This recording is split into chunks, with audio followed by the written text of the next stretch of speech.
Greetings and welcome to Remedy Radio, the show that communicates solutions, helping you find, learn, and eventually teach remedies for life, love, liberty, and the achievement of both happiness and satisfaction for you and your loved ones. Removing your uncertainty and inspiring your curiosity. Episode 7 of Remedy Radio is entitled, Why School Sucks and Should Be Destroyed. An interview with Brett Veinotte of SchoolSucksProject.com. Hi there and welcome to this newest episode of Remedy Radio, where we communicate solutions with my co-hosts Adam Dodds and Robert Christie. I'm Paul Verge, and today we're joined by Brett Veinotte of the School Sucks podcast at SchoolSucksProject.com. Brett is not a stranger to the education system in terms of being on both sides of the coin, as it were, and he's going to share with us some of his perspectives today. So Brett, welcome to the show. Thanks, guys. Good to be with you. For those who aren't aware of the work that you're doing, maybe you could tell us a bit about yourself and your history and what School Sucks is all about, though. Sure.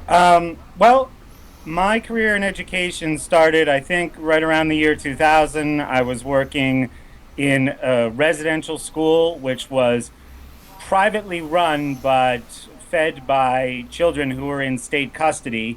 So that was my first look at what this education system and, helping less fortunate people, all these idealized things was really about. I eventually left and went on to classroom teaching. I knew enough at that time about public school that I knew if I wanted to be a history teacher, I was going to have to work in private school if I wanted to teach my way. I did that for a couple years. I found that was a little bit restrictive, both due to the management of the school and the state interference. This was in the state of Vermont. Mm-hmm. And I spent the last 5 or so years working as a private tutor, helping students with a variety of different things, both in public and private school. And I've seen the whole education system now from another angle, from the viewpoint of the students and, of course, the viewpoint of the parents and their frustration and, the impact that it has on children, adolescents, and families. And after about 4 years of doing this work, I started School Sucks podcast in August of 2009 to, put out some of these thoughts that I had been having for such a long time about mainly the public school system, but really collectivized authority, top-down structure education in general, where people are forced together and made to do the same thing. So the podcast is kind of an outgrowth of the work that I've been doing for, like I said, about a decade. Wow. And I sort of was wanting to ask, when you were growing up in school, was there a point that you were like, I want to be a teacher? Or did it just sort of come along, or were you influenced to become a teacher, or? It's funny. I was just having a conversation about this very subject with somebody, and I was going through, my typical list of the problems with the government school system, and their response was, well, I had a couple really good teachers. And I asked them to do, who did those very things, who inspired me and made me think. And I said, of course you did. How many teachers did you have? And we calculated that maybe between 1st and 12th grade, 60, 80 to 100 different teachers come and go. You wouldn't be talking about how great dentistry was if you had been to 80 dentists and 2 of them were competent. So, I not have maybe more than a handful of teachers that I really enjoyed or respected throughout my entire K through 12 school career. I mean, I really liked my 4th grade teacher. I really liked my English teacher in high school. He did a newspaper elective. But most of them were pretty dry and pretty uninteresting, pretty uninspiring. And it wasn't really until I got to college where I was kind of just going through the motions of higher education. I really didn't have any ambition. I didn't have specific goals for what I wanted to do as a career. And I certainly didn't want to work hard. That's not why I went to college. And I think at the end of my sophomore year, I had a history professor who really inspired me and really, demanded a lot of me. And through that, not only did it spark up my interest in history, but it also made me want to start to look at the possibility of teaching. I liked his whole style, I liked his whole approach, and I was really impressed with the amount of knowledge that he had. He certainly was inserting a lot of his own views in there, as college professors have a tendency to do, and I had to relearn some stuff later, but I think that was, I was 20 years old when that first really inspirational teacher, came into my academic life. Mm-hmm.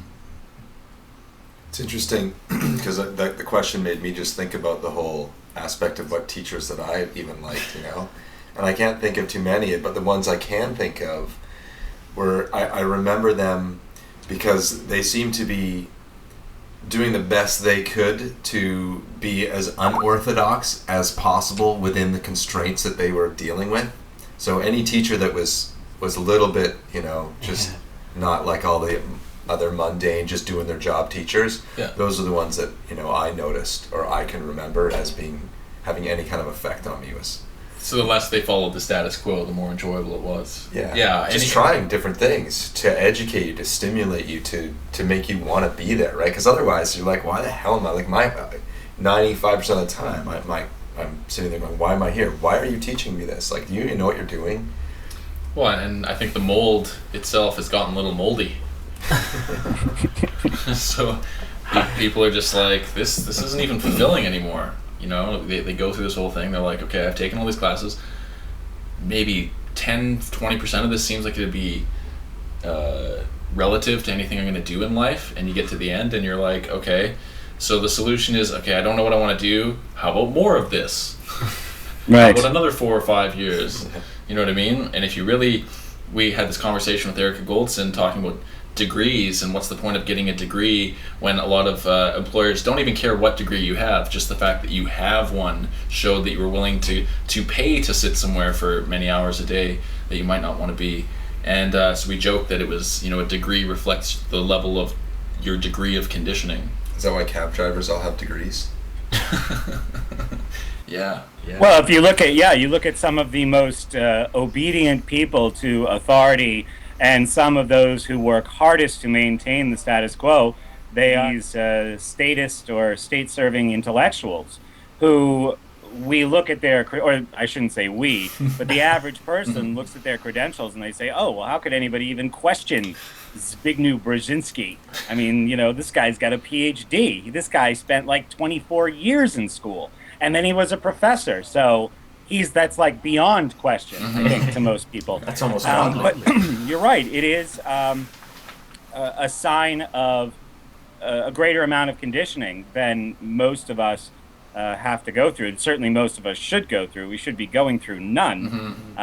12 years is enough. 16, I did 18 before I dropped out of grad school, like right in the middle of a weekend class where I was like, wow, this is pointless. And went and got a job. But I mean, academia is not the real world. No. And I think that even when we're just talking about K through 12 education, we have these people who they go to high school, or they go through K through 12, they go to college, they go through their master's program, and then they go back into that system like they know anything, or like they have any experience. But that's a really good point, that the more schooling you have, the more obedient you tend to be. Like, academia is a very obedient profession. Psychology today is a very obedient profession. The medical industry is a very obedient profession. The legal, we're all talking like 22 years of school for these careers. These are like the most obedient, status quo maintaining professions out there. And I wonder if it takes 12 years, if they figured that's what it takes, at least 12 years of conditioning to get us to believe that whatever it is they're trying to educate us to believe is the real world, as opposed to what is real and would be good for us. Well, if anything, I find it interesting that to get into a position of authority in society, you have to have been authoritized to for the longest amounts of time, right? As a doctor, a lawyer, maybe not a police officer, but any position where people are going to be looking up to you for answers, you have to have already been indoctrinated by the system an extra long amount of time. And what that really does to me is it narrows your focus of vision to this kind of tunnel vision, so that you're specialized, you know everything, you know tons about this tiny little subject, but you have no contextual information about the rest of that information. So Right. So yeah, I think we're going to take our first quick break here on Remedy Radio, and when we come back, we'll continue our discussion with Brett Veinotte of the School Sucks podcast.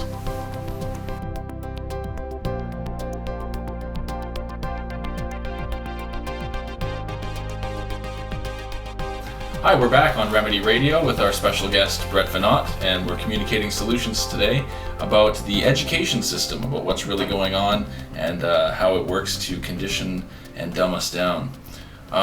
There's a new film that came out recently called The College Conspiracy, where it talks about the conspiracy to essentially price out education, to inflate the cost of education has inflated much more than the cost of a lot of other basic services.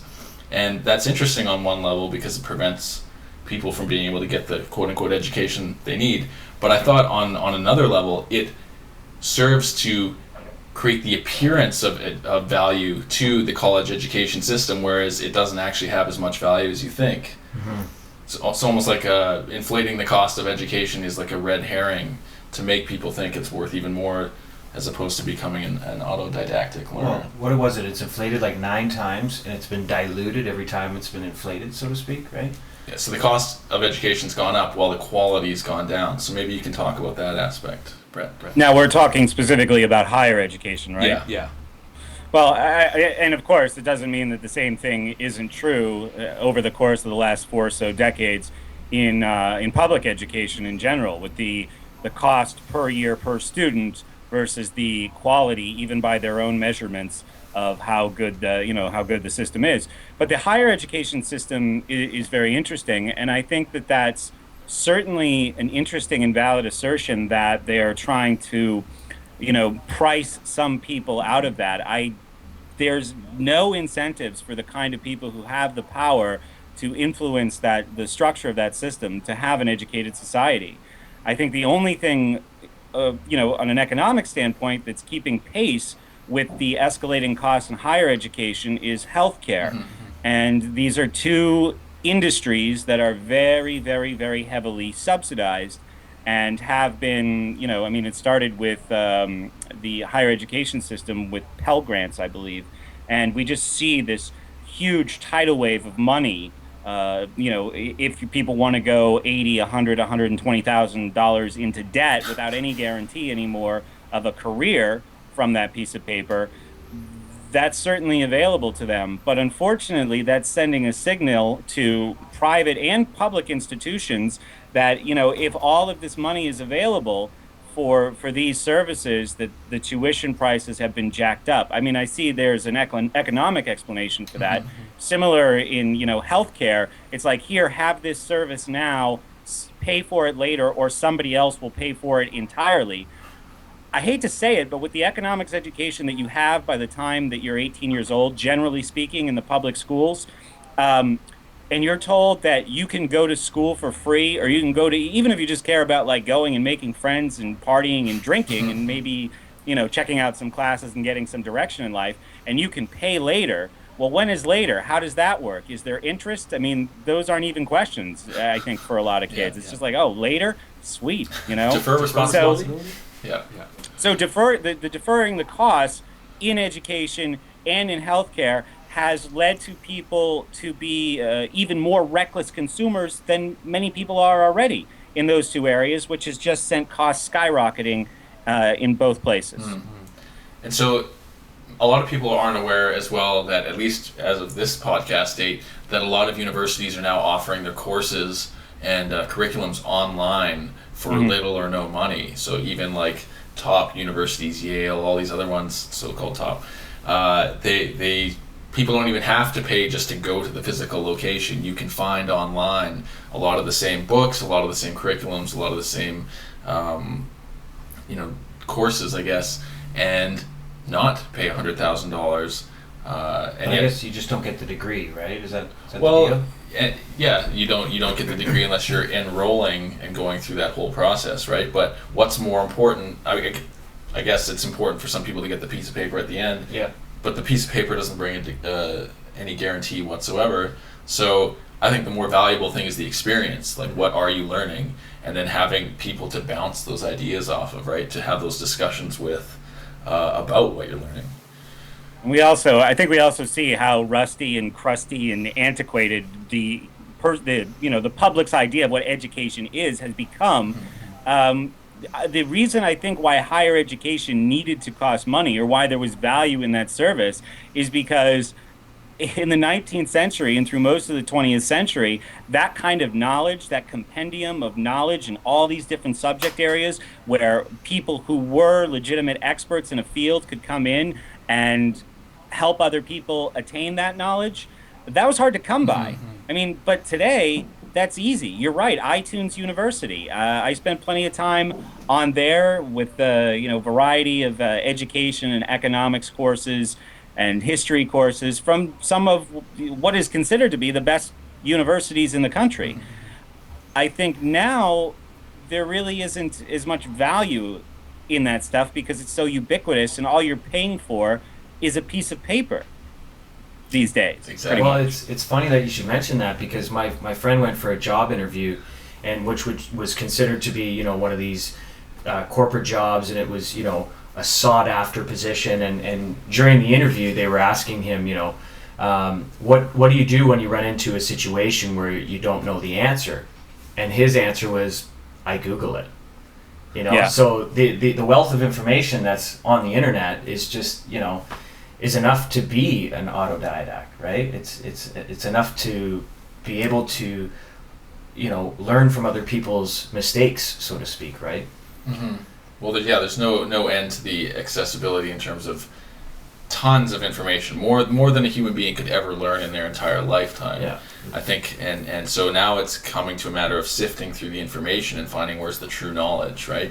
And traditionally, higher education had been to kind of deliver the final seeds of whatever thing you were going to go off to do, to give you the, whether it was apprenticing or doing a trade, or learning the final philosophies and proper methodologies of critical thinking. Yeah. It gave you this opportunity, but now it's been essentially corporatized, right, into with the combination of the Prussian style education, the obedience factoring, the conditioning. Then most people going to these universities now, they're just propping up the institution and the illusion of its affluence, not affluence, of its how revered it is, and so how important it still is, which Yeah. is becoming pretty illusory. Yeah, Right. so it's almost Tough like sell. the record companies propping up their own self-importance, right? Now that the university model is becoming less relevant because you can learn from your own home and self-empower yourself, like between real knowledge, which you can actually learn at your own pace, pick and choose which areas you're studying, instead of this cookie cutter one size fits all, the professor's lecturing, inserting his opinions. You can go and check out 50 different viewpoints on the same thing, which was never an option in university. You at least had like a range of a few textbooks, Yeah. right? So I would ask you, Brett, how do you see this education paradigm changing or shifting with this open source internet learning and podcast learning? Well, I think that, this is something now that's been going on for 2 decades. Obviously, the last 10 years has been far superior, but it seems to be a slow process, because so many of the people who are forming the public opinion, and so many of the people who are policymakers and decision makers are still stuck in this old way of thinking. They still want to talk about telegraphs and typewriters. Just to give a technological equivalent.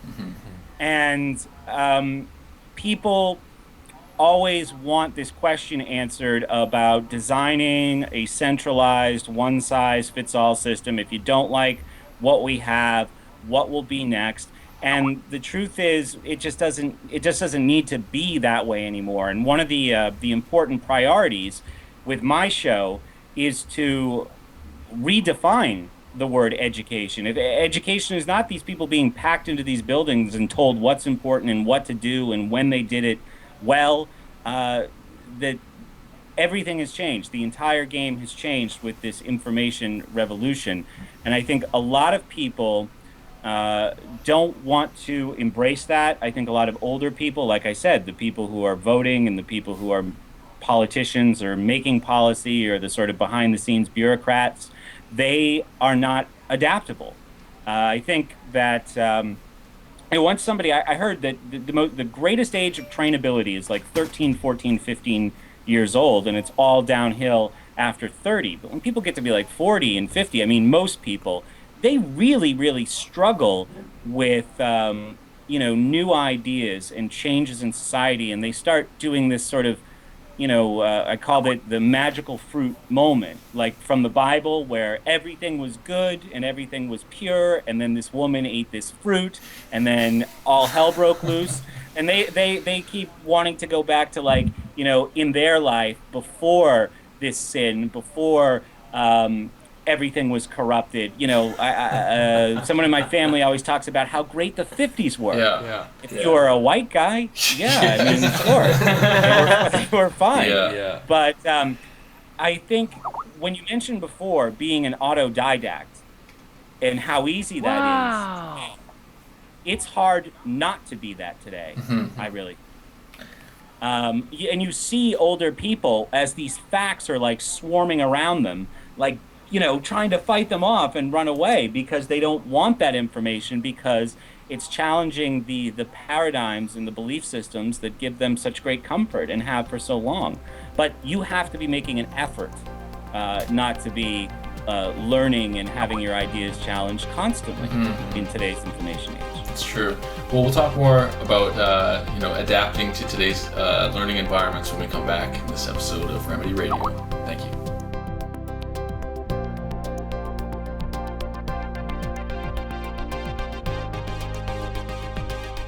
And we're back on this special episode of Remedy Radio with our special guest Brett Veinotte of the School Sucks podcast. We're talking about all sorts of things on education, conditioning, the effect on dumbing down the populace, and what we can do to effectively self-educate and get a little bit of our power of learning back. So, I wanted to sort of share something. Your adaptability to change is what will ensure your survival in the future. And I think that rings really true with what you said before we braked in terms of these people who have been conditioned, severely conditioned, and then, are trying to prevent you from eating this apple, so that all hell doesn't break loose, So I think that the whole change thing, in embracing the change, instead of fearing it, will definitely make things easier for you at the end, right? Well, yeah. One of the things that's running lateral to that, as far as the goals of my show are concerned, today, people who fear change and benefit from the way things are, who reap all of these rewards from the status quo and the maintenance of the status quo, they have a very, very powerful and dangerous tool. I shouldn't even call it a tool, a weapon, that they can use to prevent change, to stop competition, to stop new ideas from emerging, and that's the state. And, these voluntarist ideas that we're talking about on School Sucks podcast, the idea of non-aggression is a very, very important one. Because while we do have to realize the hole we're in, the hole that we've been dug and dumped into through our 15,000 hours of government school, it's also important to realize the other institutions that are preventing much needed evolutionary change from taking place in society. Because the people who have the power and the people who have the control also have this incredibly powerful weapon that in this 12-year process we also learned was benevolent and helpful. It was kind of like a Salvation Army for the whole world. But that's not what it is, and that's not what it does. And I think that in addition to the the lesson of school, or the lessons of school that lead to the demolition of the individual, that lead to the demolition of individuality and curiosity. We also have this construction project going on alongside it of this mythology of this great benevolent overseer that just wants to help and just wants the best and just wants to keep us safe. And that's not reality. So I think that it's important to realize before we can even talk about solutions, and I would have liked to spend more of the almost 100 episodes of School Sucks podcast that I've done talking about alternatives and talking about different strategies. They just keep making more news for me too, with these zero tolerance crackdowns and TSA at the prom. The TSA at the prom and the treatment of kids in with pharmaceuticals. So I'm trying to get ahead, but it's like they're moving faster than I am. They're a little more powerful than me, the government education system. Yeah. But Well, I'm hoping to get to more solutions. Yeah. Absolutely, and I think one of the biggest solutions, or at least half the solution, is correctly identifying the problem. You can hack away at branches and leaves and everything until you're blue in the face, but unless you correctly identify what the root is, you're in a sense you're wasting your time and energy. And since the root is the pernicious dumbing down of education and the forcing of us to fund our own slavery system, essentially, right? Like you've talked about the parallels between the state and enforcing public education, like the mafia. And so I think one of the biggest solutions is correctly identifying that the biggest problem is the state. The state is not this benevolent entity, even though it's supposed to be our representative. It's been hijacked a long time ago by a variety of interests, that none of which reflect us, the public. And it's very carefully managed PR. So it's doing its best while being run by criminals to appear as criminal-free and corrupt-free as possible. And the fact that we've been so dumbed down kind of dissuades us or keeps us at a disadvantage to correctly identifying that this is in fact the problem. And so I think the 100 episodes of School Sucks are essential to correctly identify not just the core problem, but all the feeder aspects that keep the roots perpetuating and growing. And that once you've identified that, then the solutions that are available or plentiful will make themselves apparent, whether it's pulling your kids out and home educating them and creating a situation where that's possible, or spending more time learning on the internet, or getting a hold of the trivium, or there's so many different avenues that people can do to take their power back. So how much value do you yourself place in becoming an autodidact and an autonomous learner versus being dependent on the state? Well, I mean, obviously that's the difference between freedom and slavery. There was this great quote, I can't pronounce the woman's name who said it, but I can send you the link and you can put it with your show notes. It's definitely on my website. There's no neutral education. Education is either for freedom or domestication. So it's not like, I remember I was down at UConn and one of the students asked me, well, don't you think that they're doing like the best that they can, and even though the system's not great, the intentions of it are good, and they just can't do it any better. They just can't make it any better because of what it is. And my response was, I think, like, if you can't afford to buy somebody an ice cream, you don't punch them in the face. You know what I mean? It's it's opposite. It's different ends of the spectrum. The government education system is not about education. It's not about freedom. It's not about, even if we want to start using platitudes like being a good citizen or participating in society or democracy, it's about none of that. It's about basically being declawed and made to accept the edicts and the suggestions of authority without question. So if that's the only education people have, and I would not only include government school and higher education, like a 4-year degree, you are intellectually defenseless. You are intellectually helpless.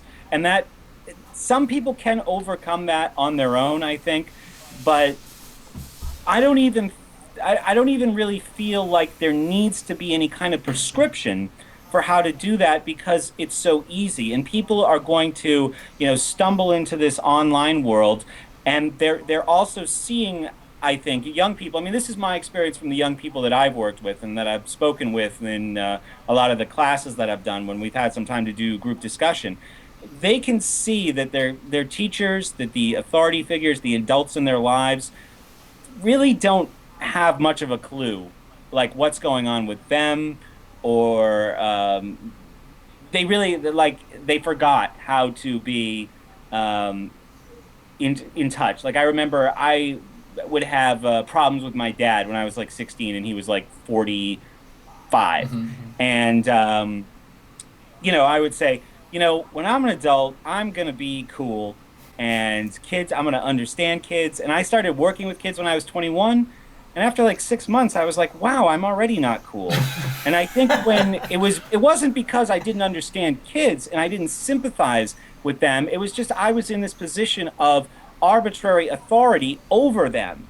And I couldn't show that sympathy and I couldn't make those connections because my job was to get them to be manageable and to follow rules. So that probably reflected a lot of realities back to you about that role, that it's you are teaching, you're trying to impart knowledge and understanding and wisdom, but in a sense, at least by today's standards, it's become more like a daycare for management so that both parents can work to support the new unfair economy that pays you half as much for twice as much work. Right. Yeah, I agree with that. But then again, there's a huge sense of freedom that comes with learning that, and it becomes sort of a catalyst to start questioning a little bit more, Yeah. That's when you sort of, the light bulb sort of clicks and says, hey, wait a minute, nobody around me has a clue. Maybe I should start Getting one. Getting one. Yeah, exactly, Well, that can become kind of addictive, too, because I think at first it's a very, very bitter, salty, jagged pill to swallow, the idea that you've been lied to your entire life by all these authority figures, by this system that was supposed to educate you, by even the people that you consider to be benevolent, in many cases, figures of authority, like your parents in certain aspects. And I think that the sooner you can help somebody in their life understand this, which is why I focus on teenagers and young adults, the better the chance is that they will be able to break free of it. But if you go up to somebody who's, a baby boomer, and you start having conversations like this, they actually get tired. They get what? Physically they get tired. Yeah, they start yawning, and it's just, you know what? Like my mom had a few things, and my mom's starting to, really wake up, eh? And she starts yawning, literally. Adam, it's quite a bit right now. It's just, you're straining my brain. You're making it. The electrons. That's funny that it would have like a volume effect, because in my experience, maybe it has something to do with my style or my approach, but for me, it has more of like a crystal meth PCP effect, where these people are just going crazy, and they start attacking me personally. They start doing the ad hominem, and they really several people, both family and people outside of family, when they're in that age group, and it's not that it's never happened with somebody my own age, but it's far more rare. They have a really negative emotional reaction to a lot of these ideas, and I think a lot of the time they already know that these ideas are sound, because all of these ideas, educational, social, political, are based on an underlying principle that can be consistently applied, that can be universalized, which is the non-aggression principle. Now, empirically, if they look at the value of that, most of the people, actually all of the people that I associate with, already live their personal lives by that axiom. But when we go to their public lives, they're fantasizing about aggression against all kinds of people. And I think that's it's really hard to reconcile. And I think they understand how obvious that is, but they just don't want to accept it. It was hard for me to accept initially as well. Well, let's talk about the ideas of non-force, non-aggression, non-coercion. and Sure. how they are these important sort of first principles to base all our other interactions on, because those were concepts even I didn't really get until the last few years about just how important they are as a bedrock of interaction. I think that the danger, I mean, if we want to deal with the utility of it, there's a real danger in saying there's different ethical standards for different groups of people, right? That's what makes every horror in the world pretty much possible. Where I wear this costume so I can behave this way, or I sit in this chair so I can do these things, but you can't do them. I mean, that just opens the floodgates for all kinds of theft and aggression and predation. And I think that the state itself, which is an outgrowth of that, I mean, the state, in my understanding of it, was not something that came about to stop these roving hordes of people who would storm into a village and kill people and take their stuff. The state is like the modern version of that. You know what I mean? The state is a more sophisticated, and over the last 1,000 years, the state has become more and more and more sophisticated. Like, oh, I do this because I'm bigger. I mean, that's how it started thousands of years ago, but that doesn't have any longevity. People aren't going to go for that, especially when only a very small group of people will behave this way, in this violent, insane, sociopathic aggression against other people. So they're always outnumbered. And then, all right, well, we got to make up some kind of a story. All right, well, I'm God. No, all right, God told me to do it. No, okay, my friends talk to God. I do God's will. No, all right, well, I do the people's will. And we see how this goes up from ancient Egypt to the rise of democracies in the 17th and 18th century. So even the worst people in the world understands that there needs to be a rationalization for this. We look at United States foreign policy and the aggression that the U.S. military and the U.S. government has shown around the world in the last 100 years. Never, ever, ever would they be the aggressor. Would they be the one who initiated force? There's a ship that blows up. There's a base that gets bombed. There's ships that blow up. That's kind of a common one, right? They did that. That was the Vietnam too. Yeah. So even through propaganda and the molding of public opinion, the government and the military understands that they can never look like the aggressor. If they clearly are the aggressor, that just needs to be erased from the history books and kept out of the media. Mossadegh, Iran, 1953, not in the textbooks. No. Allende, Chile, not in the textbooks. Wilson, all of the stuff that Woodrow Wilson did in South and Central America, Mexico, Cuba, not Haiti, not in the textbook. Because there's really no way to reinvent that as good, or to recast America as the defender, or the innocent party, or the responding to some act of aggression. And I think it's interesting because people are now forced to come up in order to agree with the status quo, which has shifted towards a pro-aggression, pro-coercive, pro-force sort of stance. People have had to come up with these somewhat insane and definitely fallacious rationalizations towards accepting this new paradigm of, shoot first and ask questions later, preemptive, preventative warfare, which is a total oxymoron. Well, who's on the dollar? Yeah. Who's on our bills, right? Or who's on the monetary system's bills? The one who actually originally weren't for it, right? Oh yeah, in the States, they put everyone who's against the banks on the money. But here we have queens and stuff.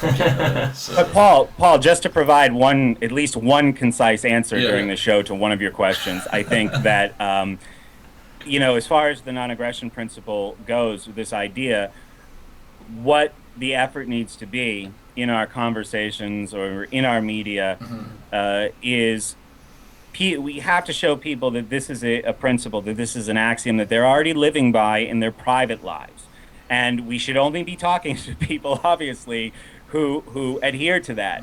If you're having a conversation about the the immorality of the initiation of force, and the person's like, oh no, it's okay, I'm a burglar and a hitman, then move on, to somebody else. But personalizing these arguments and saying, you wouldn't do this, you wouldn't do this to me, you wouldn't support aggression against me to see these public policies that you want enacted.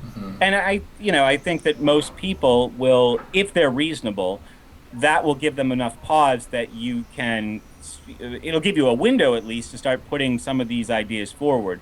But most people, almost all people, and this is why it's necessary to always cast the government or the military as the defender and not the aggressor, is because the propagandists know that most people are like this. Most people don't accept aggression. Most people won't cheer for aggression. They only cheer for aggression if it's aggression as retribution. Counterattacking. Or reprisal. Yeah. So what we need to do is to help people or alert people to the fact that all I'm doing anyway, is putting forward a principle that they already have empirically found works in their private life, and now let's just apply it to public life, to our societal life. Yeah, and you're giving it a name so that they can actually work with it. A lot of people, they don't go study philosophy, or they don't even understand the concept of first principles at all. So to start them in a place where they can not only go, oh, okay, I do identify with that because I'm already using those principles in my life, I just didn't know to call them that. It's like, deductive critical thinking, where a lot of people are already using that, they just don't know to call it the trivium or grammar, logic, rhetoric, and all this stuff. And one way I would say it too, and I've explained it to young people, with this pyramid of persuasion, where we get to a foundation where there can be no argument. You know what I mean? And I've asked people in these political conversations that I've had, all right, so I've articulated a principle underlying my entire belief system. You call yourself a conservative. Can you articulate a principle underlying your entire belief system? And they would say, America's the greatest country in the world.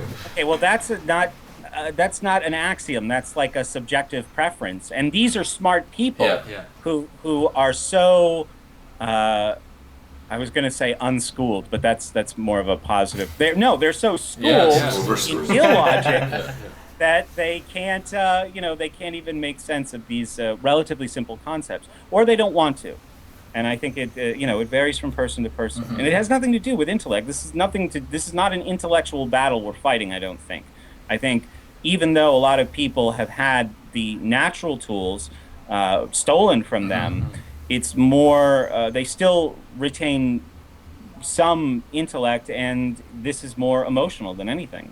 Yeah, and I think if anything, those principles can act as a filter in conversation, where you can discern what a person's level is in terms of their kind of awareness. Because if they claim to be against the war, but they're for Guantanamo Bay, or they're, if they're picking and choosing where aggression and force and coercion are acceptable, then that they don't stand against those things as axioms themselves, that they're, some equality for some other more than others, you know what I mean? Or as long as I don't know the person, then it's okay. As long as it's a faceless person, then I don't care what the state does to them. Because I feel protected when the state is victimizing others on my behalf. Yeah, well, violence also, that's another problem with the state, is that violence becomes more acceptable the more distance you put between the person who's supporting that violence and whoever is the recipient of that violence. Like, if I lined up 100 Iraqis to the most, pro-war conservative, and I said 5 of those people are terrorists, shoot them all, and you'll be sure that you got them. I don't think many people would, if they were put face to face with the violence, that they would be able to follow through. But as we put all of these buffers between them cheering for it and the end recipient, dying in a pool of their own blood, it becomes more acceptable. It becomes easier to swallow. Yeah, they're detached from the consequences. Right. And we can delude ourselves easier. Yeah. It's like a video game when you fly the drone and you go kill people. Just like a video game. I don't have to hear their screams, so it's not really happening. Yeah. What's that phrase about humans being the only animal or something? The only animal capable of deluding themselves. Yeah. So, that's a powerful thing. Well, let's take a quick little break, And we'll come back with Brett Veinotte of the School Sucks podcast when we return on Remedy Radio, communicating solutions.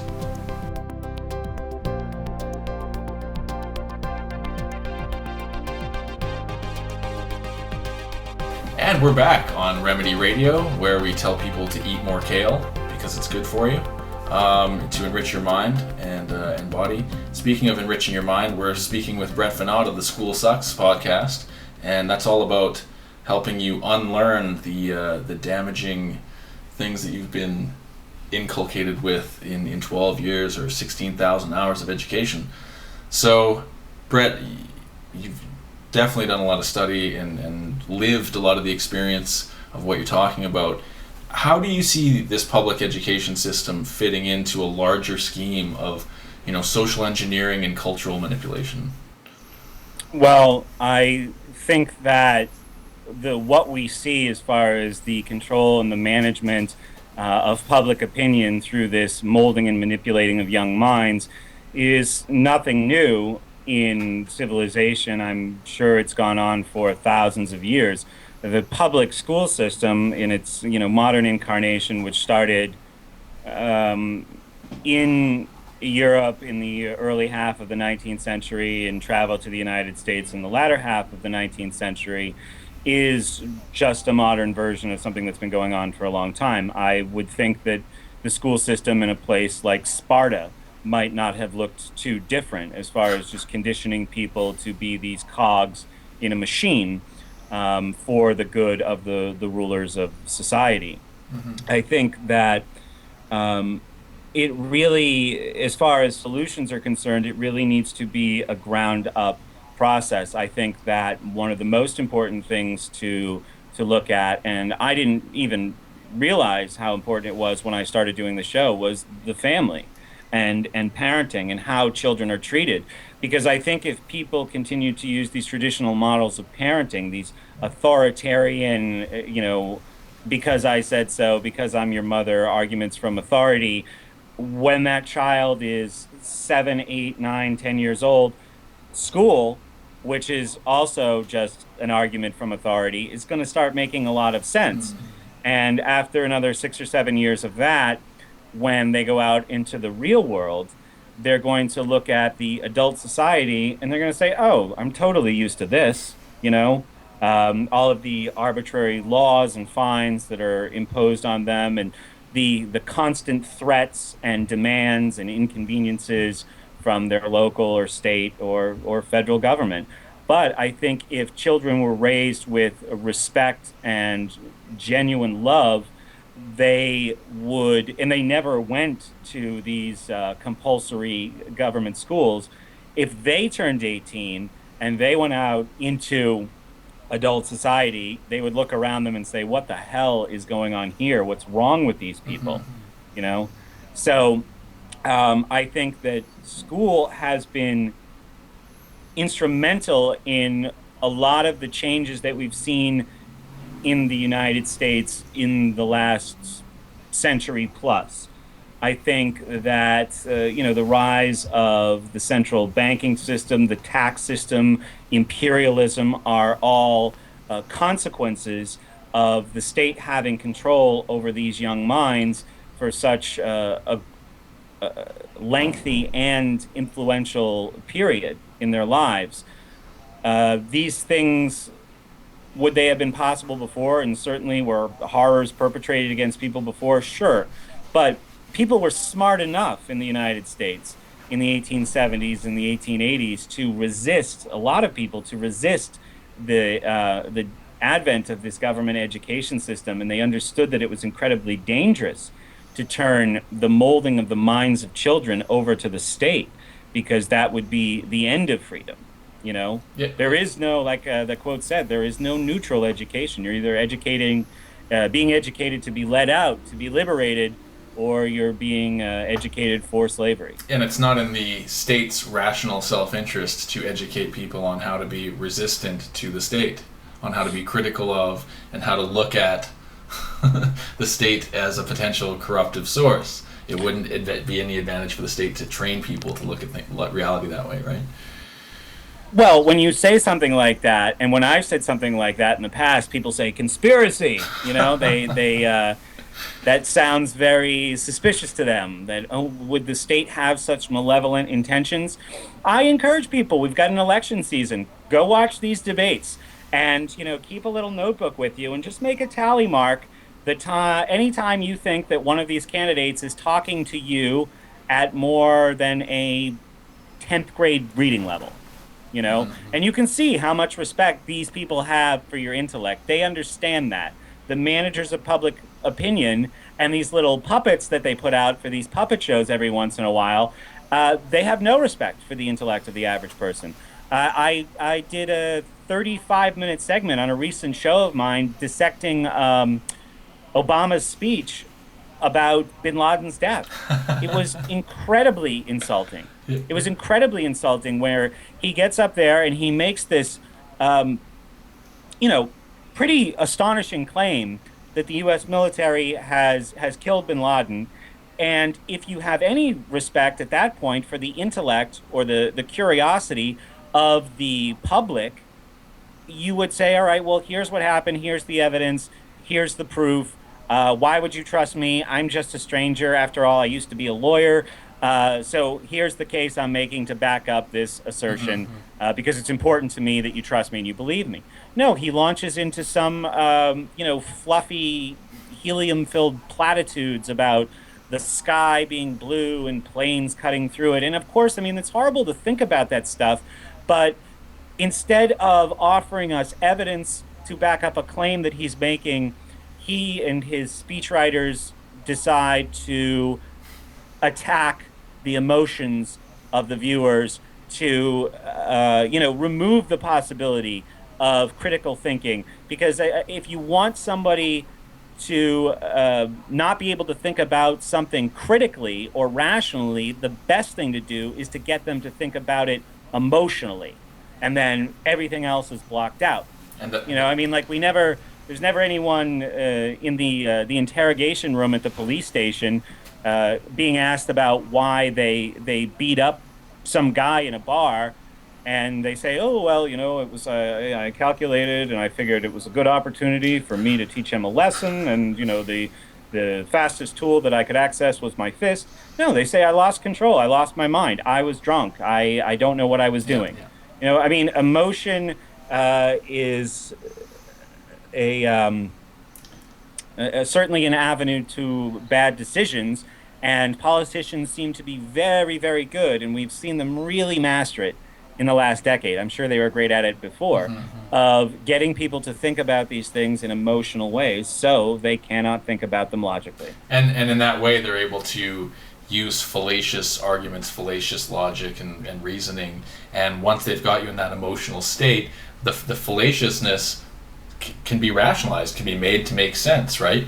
And it's funny that you brought up that particular video, because Jan Irvin just put out a version of that video for pop-up fallacies, and Obama's got over 80 fallacies in the 9-minute time span. And it actually, as he makes the fallacies and commits them, they pop up, whether it's equivocation or misleading vividness or appealing to the neglected aspect or whatever it is.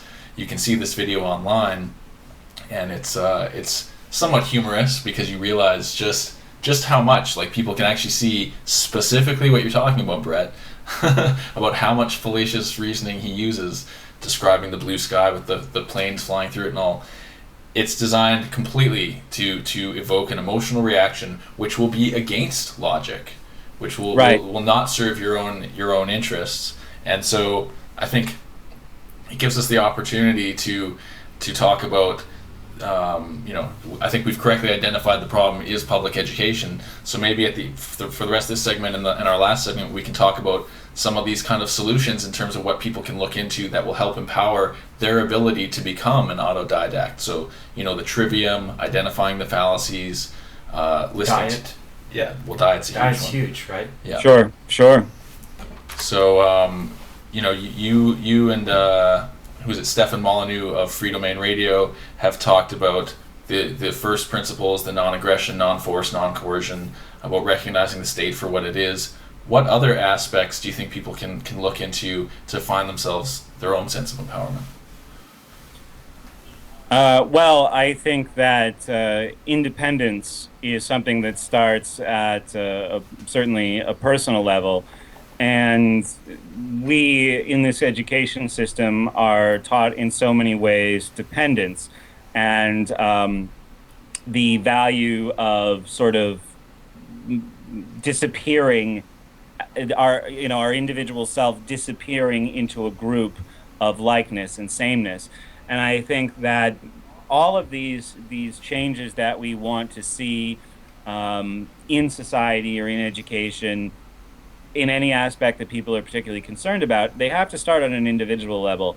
And I think that people need to start trying to develop, first of all, as much independence as possible. And that's with respect to their finances. That's a tough one right now. But, understanding microeconomics and health, of course, is a very important one. It's very empowering to take care of yourself, to eat well. That's also, I would say, extremely important. And you build up from the bottom. I think that people have this habit of they understand these ideas, and Wow. Sorry, Sorry. that was, yeah, our time. okay, and they say, well, oh, I can't believe all this stuff is going on. What are we going to do about the military-industrial Yeah, complex? Well, that's really kind of like shooting yourself in the foot as far as personal growth is concerned, because there's all of these concentric circles that are closer to you, that are uh, in this sphere of control with you at the center. Why start at the most distant place possible where you're probably just going to get frustrated and you're just going to burn yourself out? Like, I'm not really, if you listen to the entirety of the show, it's not really like I'm targeting the NEA or the Department of Education, because those things are way out of my sphere of influence and control. I really believe, and certainly I'm no master of this personally, and this is a constant journey and a constant struggle in many ways. But you have to start with yourself and finding ways to empower yourself on a personal level. I mean, making friends with people and getting connected, which is easier today than ever, with like-minded people will certainly help, I think, especially younger folks, where if I was saying these things in 1985, or any of us were saying these things to our social circles or our families in 1985, we would have been so isolated. And if we were teenagers expressing a lot of these ideas, they just would have been beaten out of us. Maybe not literally, but certainly with ridicule and indignation. And it haunts me to think how many great minds with revolutionary and incredibly beneficial ideas have walked this earth in the past 2 millennia, who asserted themselves and spoke up about some idea that ran against the grain or against the status quo and had it beaten out of them by the dogmas of their society. I'm sure that's happened a lot.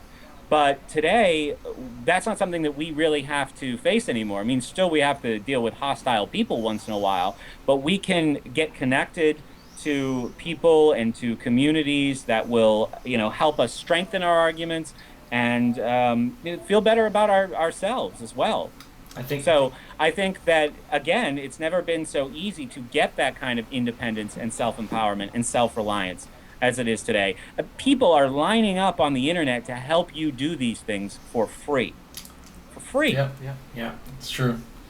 And I guess the other side of that coin is that we're dealing with a lot of apathy. A lot of people who've gone through this education system have had their creativity and their curiosity kind of snuffed out. So, why do you think it's important for people to get curious, start embracing learning, empowering themselves, and exploring their world? Like, how do we cure this apathy, I guess, would be the real question. Well, I think there needs to be a spark. And I think that, people like us, certainly all of us don't agree on everything, but I think we're all on the right track. You know what I mean? And it's a constant learning process. But people like us need to be out there engaging people who are not like us. And I deal with a lot of people here in New Hampshire and a lot of people that I've known that are, pushing people out of their lives for disagreements. or for the frustration they experience. And I seem to keep going back for more and finding new people. I mean, I watched on Facebook all of these union people in Wisconsin run away from me in all different directions for wanting to ask them questions. I mean, I wasn't asserting myself as any kind of expert on that situation. I just had questions. So most people want to run away from questions, but I think people like us are seeking out people who have different mindsets or different viewpoints, and we want to engage them, and we need to engage them, because you never know what it's going to be, what you're going to say that's going to spark up somebody else's curiosity, and you never know what idea one of us could put forward that somebody else is going to look at and somebody else is going to be inspired by, and how they're going to run with it. So all I can do is try to put out this message, and it's not a message that I entirely came up with myself. Obviously, I've had a lot of inspirational figures and educational figures in my development, but to put it out there to as many people as possible. And it's, it's not always perfect, it's not always right, but hopefully it gets people thinking, and I hope other people will do the same thing. Not go and, just wholesale dump all your beliefs on somebody in an aggressive way. I've tried that, it doesn't work. But start asking questions. Start asking questions about issues of the day come up. And fortunately, when it comes, it's not fortunate, it's actually really unfortunate, but when it comes to the state, the government is kind of creeping and crawling into more and more aspects of our lives. You could have a conversation about your health 40 years ago without it being a political discussion. You could have a conversation about getting on a plane and going on vacation 10 years ago, and it wouldn't have been a political discussion. But because of the encroachment of the state into our lives, now both of those things are very political discussions. With the TSA and the healthcare debate, we can't have those conversations anymore without involving the government, because the government involves itself in more and more aspects of our personal lives. So more things can become these potentially productive conversations. And I also say to people, push through the whole, everyone's entitled to their opinion thing. Push through that and say you're entitled to say whatever you want, but you're not entitled to be taken seriously unless you can back it up. You know what I mean? And don't let slightly uncomfortable conversations end before they could evolve into productive conversations, because people will try to cut you off. I mean, that's a pretty placid way of doing it, to say, I have my opinion and you have your opinion. Ask, tell me about your opinion. What's it based on? Where did it come from? And being inquisitive has been the best approach for me. It doesn't mean that I won't take the bait of a very hostile person and wind up raising my voice once in a while still. But the inquisitive approach, the Socratic, the gadfly approach has worked best to get people thinking without being overly confrontational. So I think that that's really important. I believe that that's also a form of negotiations as well, right? I mean, we're so used to not negotiating for anything these days, right? We're back in the day. Everything is win-lose. Yeah. Everything's a win-lose situation. You can't have win-win. Yeah, and back in the day, it was a common thing to negotiate. Well, I'll give you this many of these things that I got for that many of those things that you got, right? And now it's like, well, that's the price, take it or leave it. Win or lose. Yeah, right? well, the philosophy of value, I think, has been warped, right? When Brett was mentioning that all this information and knowledge, sorted knowledge, is available for free, that essentially people don't see it as being as valuable because of the fact that it's available for free. It's almost like it has to cost money for it to be worth something, and they can't just see that there might be an inherent value in the knowledge or the acquisition of knowledge. So, I find it very interesting. I don't know if you had any questions there, Rob, that you wanted to... Yeah, well, I was going to ask, you mentioned your influences and people who have inspired you, so I was wondering if you'd like to mention any of those people and your influences and inspiration. Well, sure. Well, I was fortunate enough to grow up in a family that was, as much as it was far from perfect, Both my parents were educated, and even though they're in their 60s today, they still remain relatively open-minded and easy to talk to and easy to engage about these ideas. And it doesn't mean we've never argued about these things, but I do appreciate their initial influence of the value of real education. And my mother was a teacher until I was born, and she had no fantasies about what the school system could really offer, and spent a lot of time with me, when I was 4, when I was 5, learning to read. And my father was the same, and he wanted me to, from a very young age, understand, the issues of the day. And, I appreciate that influence, but high school kind of killed that for me.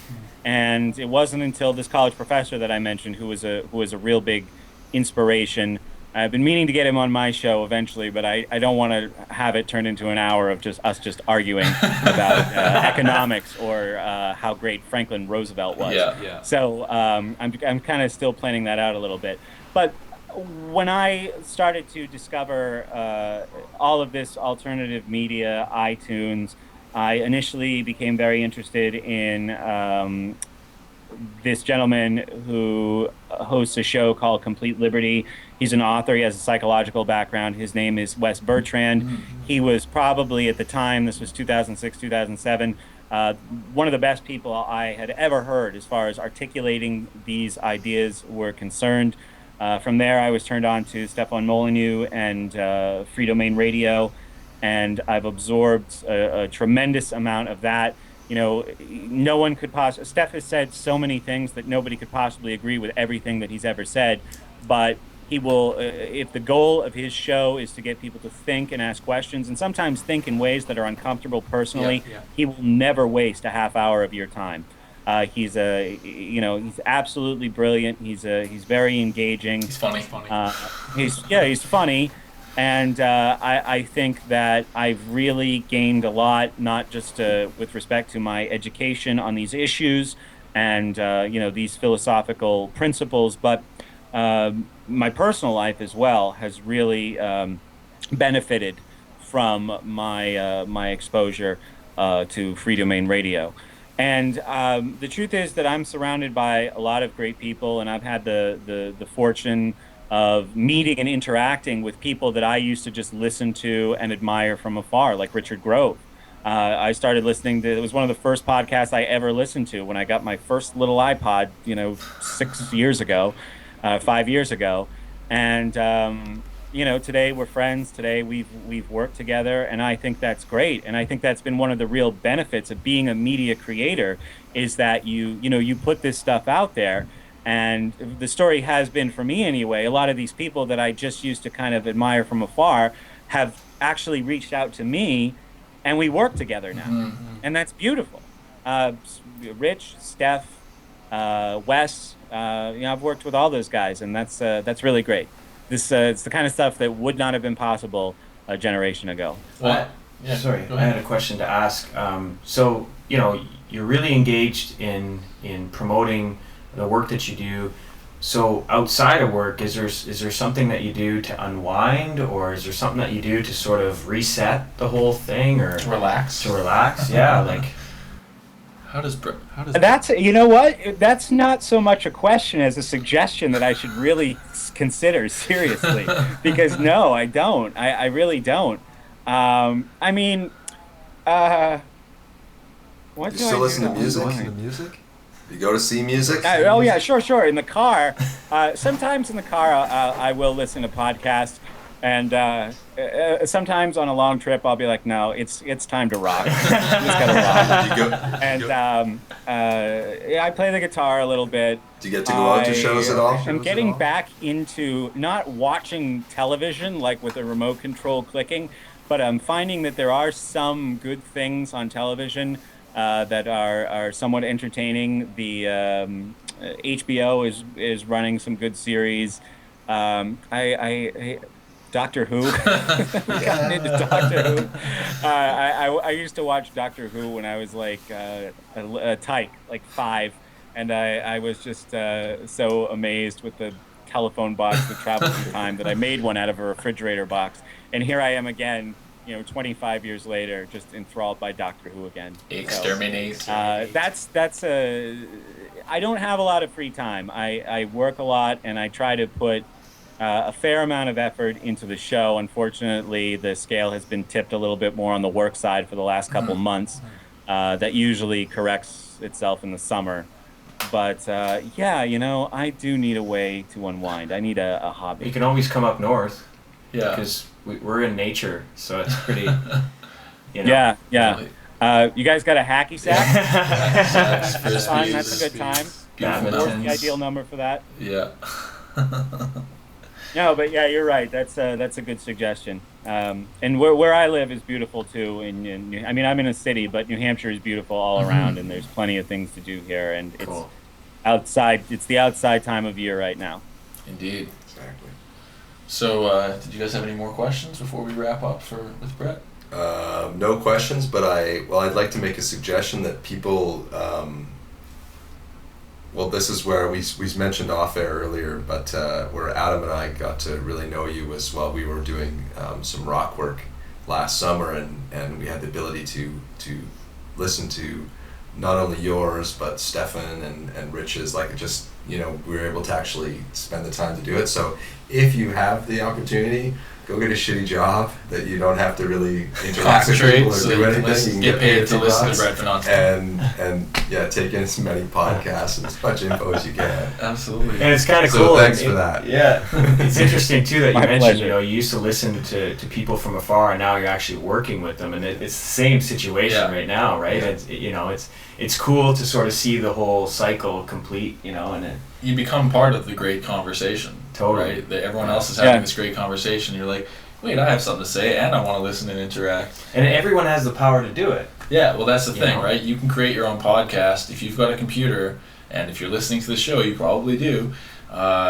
Then chances are, if you feel you've taken in enough and you want to not just share what you've learned, but have the discussion to bring your ideas to the table, that's what we're looking for, right? We're hoping to inspire people to not only become aware of how the world works, but to become passionate about communicating how the world works and how to make it a better place. Mm-hmm. And we need more voices. We need more articulate and intelligent and constructive and critically thinking voices and opinions to widen the field, right? So don't be afraid to reach out. Absolutely. And before we go, I just wanted to plug you and Stefan and Wes did a three-way episode on nonviolent communication, which I thought was really cool, because a lot of people, when they're trying to communicate some of these ideas and stuff about education, they do it in a way that's sort of preacherly and tends to drive people away, like they're trying to convert them to a belief system. So maybe we can leave off on this idea of nonviolent communication and how effective that can be in Very getting cool across stuff. your opinions. Every time I've worked with the two of those guys together, I kind of feel like the kid in the backseat of the car. You know what I mean? I mean, those are just two amazing minds. But I found that was a productive conversation where Wes had, really embraced these ideas, and Steph was approaching it with more skepticism. Mm-hmm.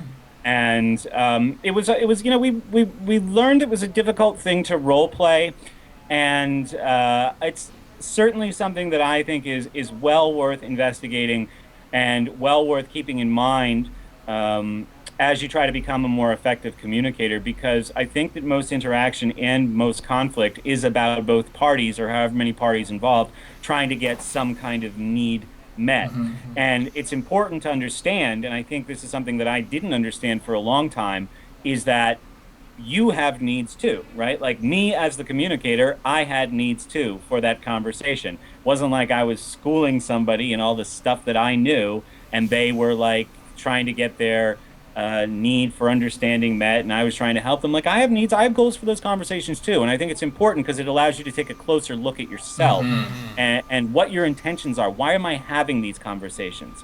So that's really important.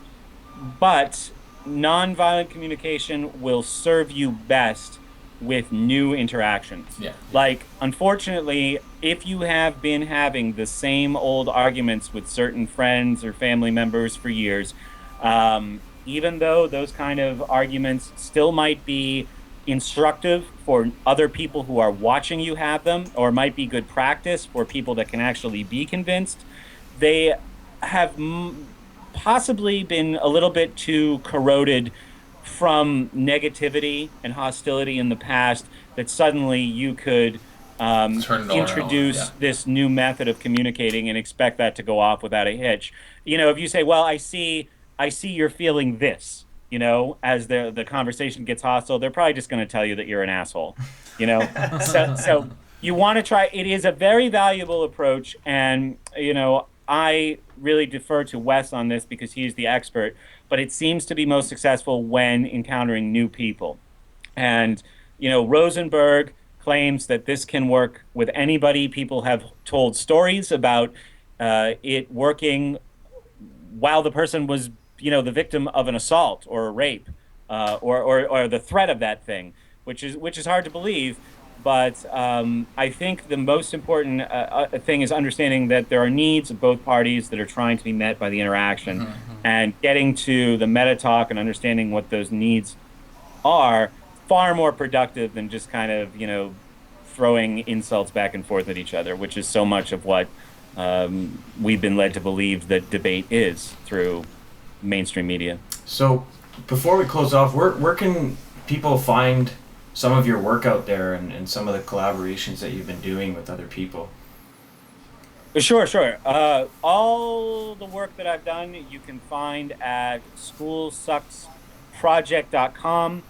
Right now that URL is just being redirected to the podcast feed as we do some work on the website. Cool. So I would also recommend completeliberty.com and going through all of Wes's work. I've appeared on 20, 25 of his episodes. We did a series about education back in 2008, I want to say. But we're also going to try to be increasing our YouTube presence, making some videos over the course of the next few months. Cool. So schoolsucksproject.com, or you can find School Sucks podcast on iTunes. And I suggest people start at the beginning, but sound quality wasn't great way back then. You can leap in. Yeah. But cool. It's definitely it's worth people's time and attention to listen to that podcast and any of the associated podcasts with the people that you work with sometimes, whether it's Wes's or Stefan's or Richard's. It's well worth people's time. Definitely. And I think it's really constructive, some of the positive changes that can come out of that. So Brett, I just want to thank you very, very much for your time today and joining us on Remedy Radio. And it's been awesome. It's been my pleasure. Thank you very much. We certainly look forward to your future work and talking with you again. So all the best. Thank you. Thank you. Thank you. All right. Peace. Peace.